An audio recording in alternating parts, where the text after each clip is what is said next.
ICC champions trophy के इनेकाद में तकरीबन 2 माह बाकी रह गए हैं, मगर ताहाल शेड्यूल का ऐलान ना हो सका।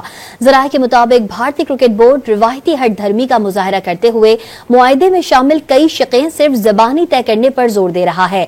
पीसीबी तमाम मामलात हतमी तौर पर तहरीरी शक्ल में बतौर गारंटी हासिल करना चाहता है। पाकिस्तान क्रिकेट बोर्ड के उसूली मौक़िफ़ की वजह से बीसीसीआई और आईसीसी मुश्किलात का शिकार है। आईसीसी चैंपियंस ट्रॉफी के इनेकाद में तकरीबन 2 माह बाकी रह गए हैं, मगर ताहाल शेड्यूल का ऐलान ना हो सका।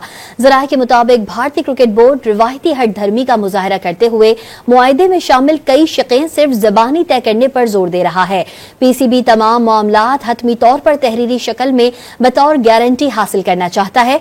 पाकिस्तान क्रिकेट बोर्ड के उसूली मौक़िफ़ की वजह से बीसीसीआई और आईसीसी मुश्किलात का शिकार है।